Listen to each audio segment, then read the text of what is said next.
Moving ahead, we have our second panel discussion. And what a panel lineup of all the dignitaries who are leading and making an impact in the cybersecurity field. Our first eminent panelist is Mr. Tõnu Tammer, Executive Director of CERT-EE, Estonian Information Systems Authority from Estonia. Our second eminent panelist is Mr. Bachir Moussa, Regional Sales Director at Nozomi Networks. Our third eminent panelist is Dr. Rami Shaheen, member of the Board of Advisors at International Artificial Intelligence Driving License and CEO for Arabic Community for Data Science and Future Management Tools. Our fourth eminent panelist is Dr. Devrim Unal, Research Assistant Professor of Cybersecurity at KINDI, Center for Computing Research at Qatar University. And our eminent panel moderator is Mr. Christian Macatulad, Systems Specialist at Interpol. Fantastic panel lineup, and all the best to our team, to our panel team. Over to you, Christian, to moderate the panel. Christian, I think you are on mute. Oh yeah, I'm sorry. Good afternoon, everyone, and good afternoon, Bridget. Welcome to the QCC Summit 2021. And today our topic, the topic that we're going to discuss is how to modernize, protect, and manage security with AI, zero trust frameworks, and stay ahead of evolving threats. So my name is Christian Macatulad. I work for Interpol here in Singapore in the Global Complex for Innovation. Good afternoon again. So just to start, as we all know, the next progression in organizations using threat intelligence is to integrate artificial intelligence within their capabilities. So the rationale behind to integrate AI is to rapidly detect the attacks before it can damage the organization. So AI is very critical, and it is going to be effective if you integrate it with threat intelligence, and it is critical in two major ways. So first, as we gather data for threat intelligence, we use different sources like open source intelligence, closed source intelligence. We even subscribe to daily emails from the vendors. So it's very difficult to manage the volume of the data, and definitely AI would help analyze those data and reduce the false positives that we are receiving every day in our operations. So the second benefit or criticality of artificial intelligence is, of course, if you are relevant, or if you think that your company is dealing with a certain threat actor. So first, you need to consider the relevancy of your threat data or threat intelligence. So AI will actually help you with that. You need to ensure the accuracy also of the threat intelligence from your feeds. So is the threat intelligence accurate or applicable to your organization? Or is your source actually have a good reputation of providing intelligence feeds?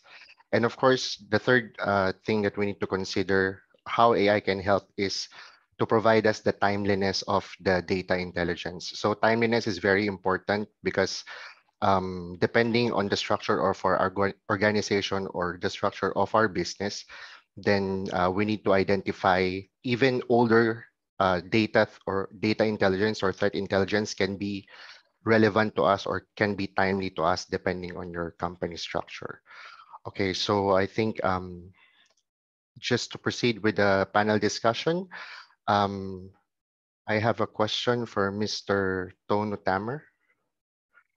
So about artificial intelligence, Mr. Tõnu Tammer, do you think is the current technology ready to combat emerging threats? And do you think the current artificial intelligence that we have in the market is enough to cover the gaps of how we gather the threat intelligence? Thank you very much, Christian, dear honored guests of the summit. The question of whether technology is ready or not is, I think, paramount. We have focused for decades on how we defend our systems, and we've tried to improve because the environment has gotten more complex. Before I look at the defensive side, let me just look at briefly on the offensive side. For me, technology is far too ready to create a wide risk platform. We have a lot of manufacturers pushing out devices that never get updated, that have multiple vulnerabilities that are connected to ever faster internet speeds. This creates a perfect storm together with ever getting complex the ecosystem that services are built on. Now, looking from the defending side, as I said, we have built the defending systems better and better.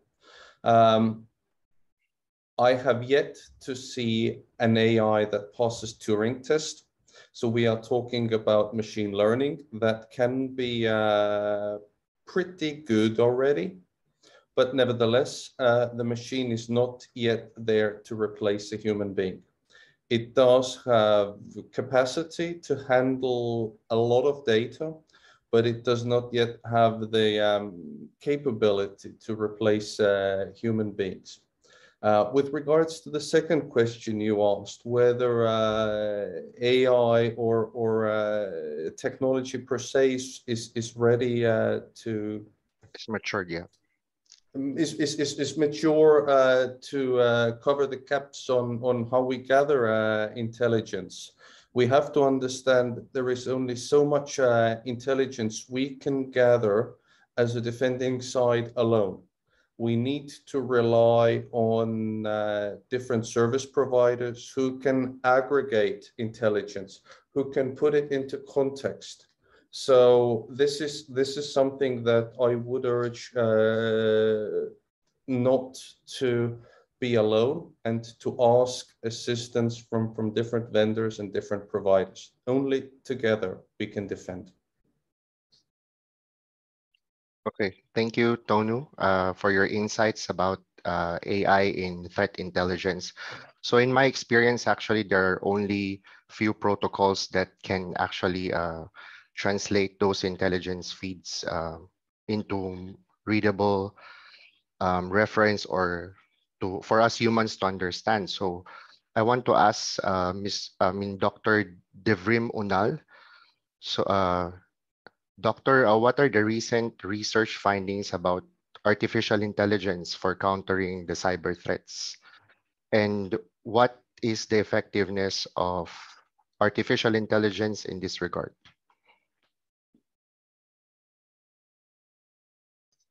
Thank you, Christian.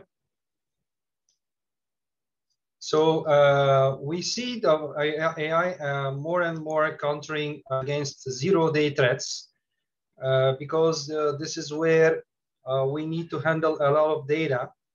And in this regard, we see the unsupervised and multi-layer algorithms, and they are better in detecting zero-day threats than signature-based methods, because signature-based methods take as the input as previously malware, seen malware or attack signatures, and they are not good against defending attacks which it hasn't seen before. Therefore, we are seeing the application of these unsupervised AI algorithms for detecting zero-day threats. Especially these zero-day threats we see against cyber physical systems like healthcare system or industrial control system, or even recently, as you know, even cars became like computers, and there are also cyber physical systems, autonomous cars and drones. So these systems are actually called also IoT, so Internet of Things as another way to refer to these systems. And attacks on IoT is becoming more and more. So because in IoT there is so much data, AI is very helpful in detecting attacks against the Internet of Things system. However, having said all these positive things, now I want to talk about the other side of the mirror. The effectiveness of the AI solutions, unfortunately, are based on developer claims or service provider claims. And the testing of these AI algorithms are generally done on clean data, in which these developers of the AI algorithms, they impute the missing data, or they correct them with interpolation, or clean the outliers. And in the reality, what the AI algorithms are facing is not that. And once those AI algorithms are put into the real operation, they produce much less performance than what these service providers and product developers are claiming. For example, we had before tested one solution which was claiming to have 79% of accuracy. While we tested it, we found it was 29%. So in the real case, the published and the real level of the AI algorithms are changing drastically. Another problem with the AI is that we forget that it is vulnerable to cyber attacks itself. For example, there are attacks like model poisoning and data poisoning, in where attackers can modify some parameters on the data or the model in an unnoticeable way to manipulate the outcome of the AI-based algorithm. So this also is possible to defend against, but we need to go to things like adversarial machine learning algorithms in order to train AI models which are resilient itself to cyber attacks. Thank you. Thank you, Dr. Devrim. Yeah, I've actually been reading about the possible attacks on AI, and it can be another component of technology to protected with another layer of security. And since you mentioned IoT or Internet of Things like AI-driven cars, do you know any recent projects in your domain or researches that tell us how to improve our local capacity in this area, or is it still progressing and improving as we speak? Yes, I have seen that most of the companies and organizations, they want to outsource AI because, data scientists are very expensive people. And if you want to do AI and cybersecurity, you need both kind of expertise. You need the security expertise and you need the AI expertise. And they are trying to outsource these efforts. But this is a big mistake from these points. First of all, you give out your system logs or network traffic logs, and this can create huge privacy problems. If an attacker gets this data, they can use it to find out where is the vulnerable points in your system. And second thing, that these models are serving so many customers, the attack surface on these models are really increasing. And the third thing is that these service providers are getting your data for free, and then your organization isn't building any capacity. So if you have such an issue that you want to use AI for securing your organization, at least you should have in your organization somebody that can understand your data to see what you can actually get from it. In this case, you can compare the solutions and see how effective they are. So talking about the local capacity in Qatar, for example, in the AI for cybersecurity domain, our center has just recently finished 2 QNRF projects, one of them on healthcare and the other one on industrial control systems. In these both projects, we use AI to counter cyber attacks.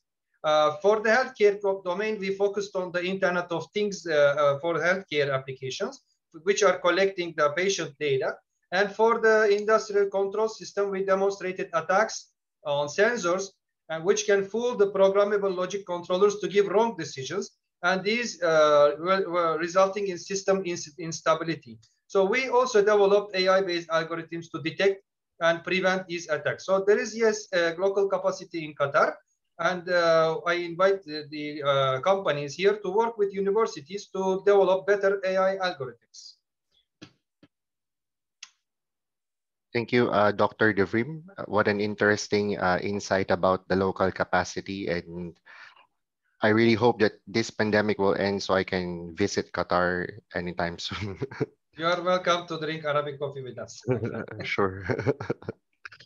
Okay, so since I think concluding what you've mentioned, Doctor, and also what Mr. Tõnu have mentioned earlier, so there is still a need for human touch as of now with regard to integrating artificial intelligence to gather threat intelligence. So I want to ask Mr. Tõnu again in this aspect, sir. So what do you think is one fundamental thing we need to change in order to bring about a more resilient cybersecurity ecosystem and to ease the need for defense using artificial intelligence?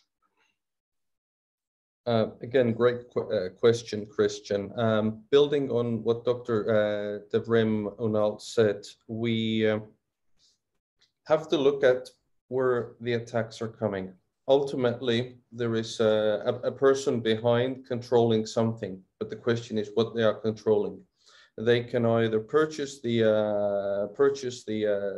server, or they can purchase the botnet. And what we see more and more are botnets. And the key question there, and building upon what I covered briefly in my first statement, we need to start seriously talking about manufacturers' responsibility. For the last 30 years, the responsibility has been largely self-regulated. We see vendors who take their product security very seriously. And at the same time, we can purchase Internet of Things from the internet that never ever see updates, that are built on top of old and vulnerable software that is an easy prey for malicious actors to collect, to not only steal the data from wherever they are connected from the network, leading to the breaches in privacy, like Dr. Devrim was mentioning, but also conducting attacks towards critical infrastructure, governments, and enterprises. And this is one thing that I would like to really say, that the time of self-regulation needs to end, and we need to look at Internet of Things as we look at electricity. We have common standards on what is allowed to be plugged into the grid as a production side, and what is allowed to be plugged in as a consumer side. And we need to look at internet connected devices on similar level, create a common basic standard, and create the basic responsibility so that consumers can make better choices and be more secure. And we as a collective can be more secure from different vulnerabilities. Thank you. Thank you. That's a wonderful suggestion or opinion, Tõnu. And since you mentioned about Internet of Things, gathering intelligence, as we discussed as we discussed a few moments ago, so I want to move on to one concern about Internet of Things, which is the Zero Trust framework. So I understand that this Zero Trust framework is a strategy, not really a solution. So there is no solution that have yet to cover, or that have yet to provide us the ultimate Zero Trust infrastructure in our Internet of Things. So this Zero Trust actually eliminates all the perimeters in your infrastructure, and it is based on 3 concepts. So first is never trust, always verify. So as we move from one segment of the network to another one, when we do our jobs or when we do our operations in our company, then Zero Trust is suggesting that do not trust the components outside of this micro segment or segment of the network. And then the second concept is the principle of least privilege. We always hear this one, to just provide minimum access to the subject to be able to provide or perform his or her job. And of course, as the subject moves from one defined sub-perimeter or micro-perimeter, then we need to always assume breach, or we need to consider that this is a breach and expect the worst case scenario. So one example that we have encountered this year is the SolarWinds breach.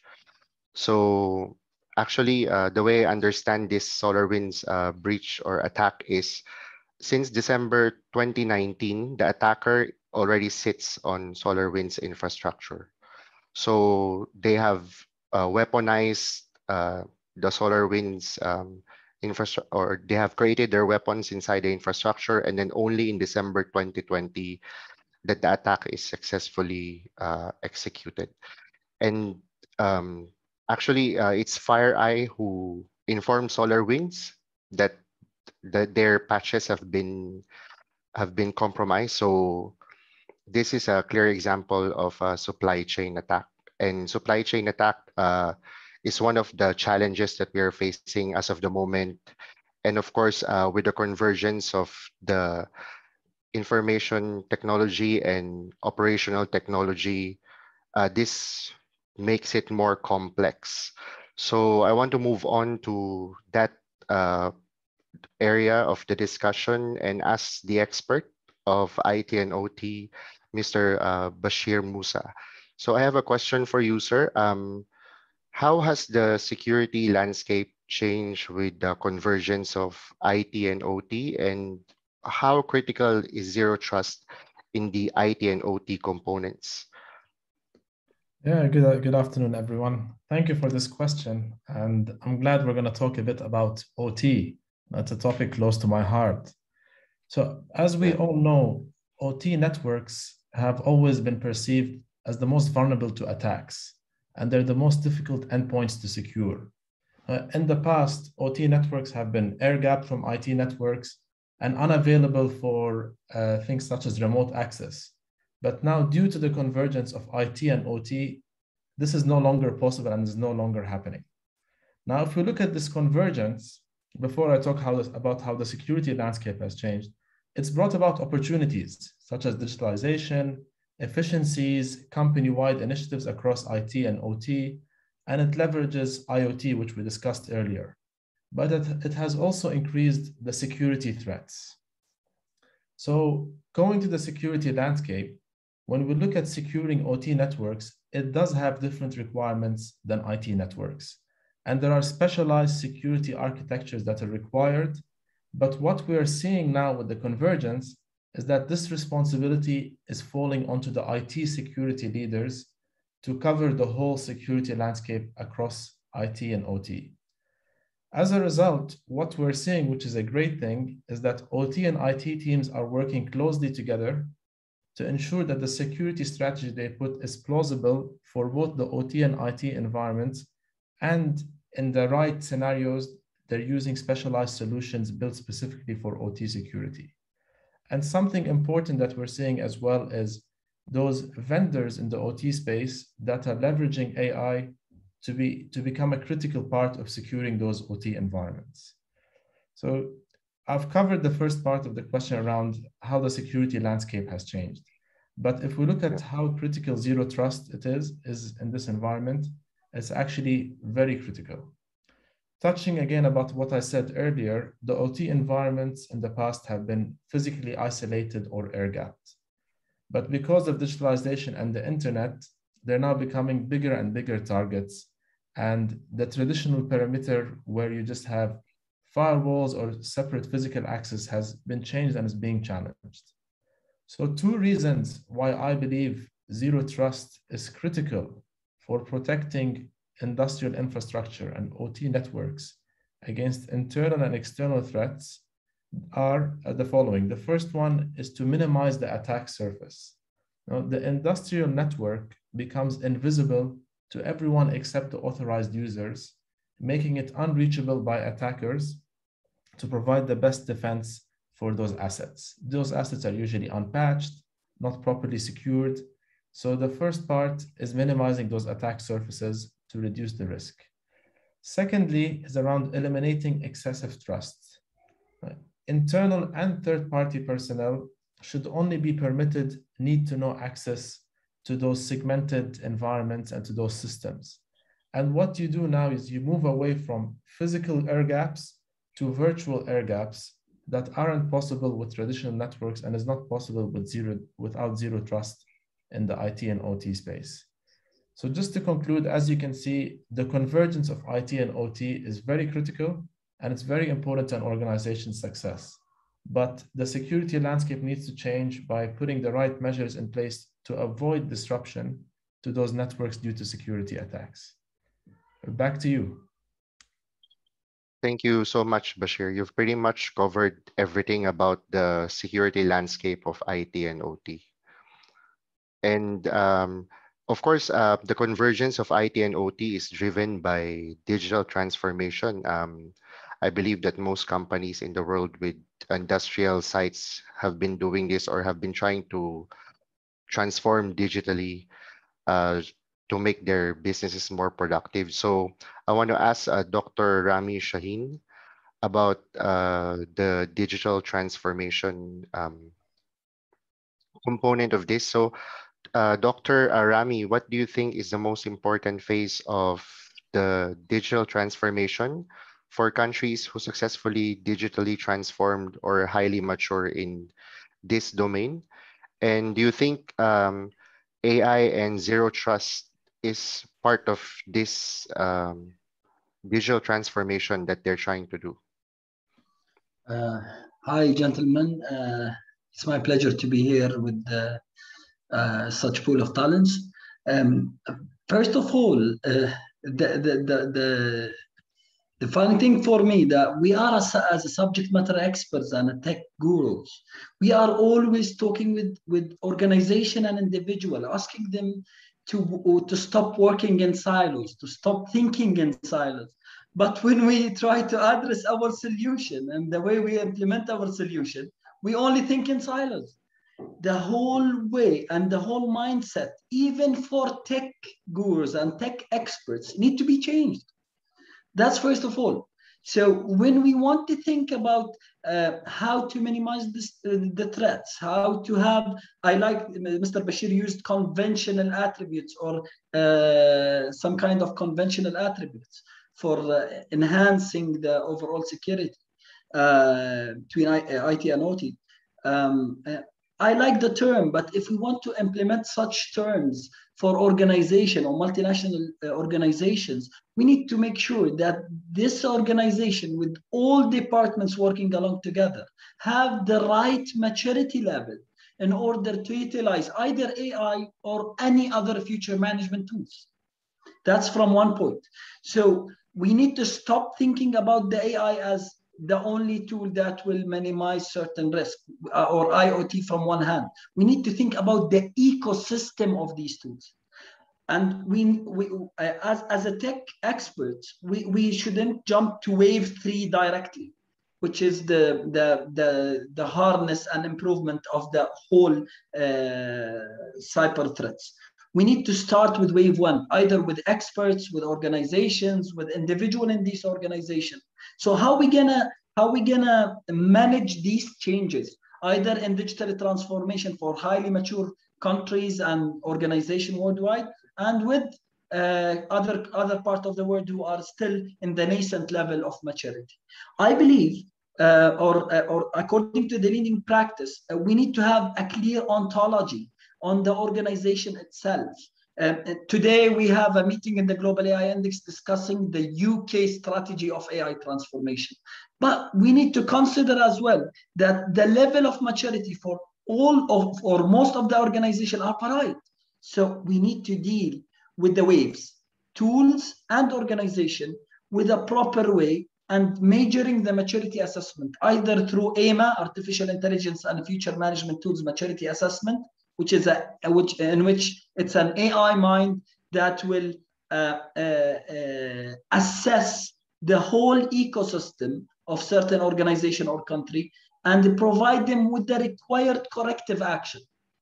On the same hand, while we are doing this, to make sure that we are achieving the verification of a trust, we need to align this with the next generation of operation excellence. Next generation of operation excellence always will ask us to verify whatsoever we are dealing with, either it's an architecture or a system or whatsoever. So we need, from one hand, to use the maturity assessment to deal with organization, multinational organization, or small, medium enterprise, or even entrepreneurs. according to their maturity level, and from the other hand, align and understand as a tech experts and as organization that we are dealing with a new type of ecosystem and new revolutionary tools that interact with each other, from smart big data to AI to IoT to 3D printing or additive manufacturing, autonomous objects or drone management, VR and AR. And now we need to correlate and connect with the blockchain in a way. So we need to deal with an ecosystem and stop thinking in silos.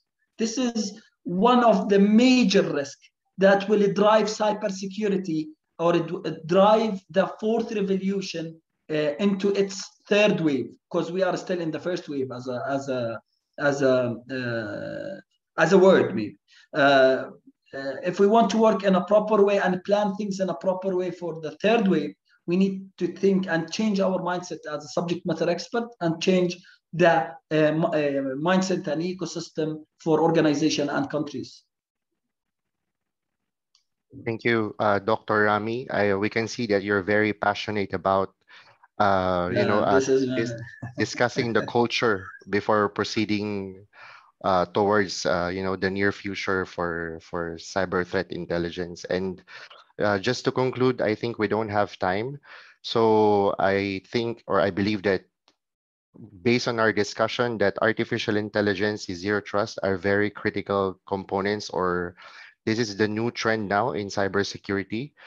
And of course, we don't need to move forward very fast to this next generation technology, but we need to consider the cultural posture in our organization. And of course, we need to undergo, as Dr. Rami have mentioned, a maturity assessment first, in order to move forward. And I hand over to Bridget. Well, thank you very much, Christian. Thank you very much, Dr. Devrim. Thank you very much, Rami, Bachir, Tõnu, for your precious time and your efforts towards our summit, towards the panel discussion. Fantastic exchange of ideas and thoughts and suggestions. Enjoy the rest of the day, all of you. Thank you and have a good day. You too. Thank you.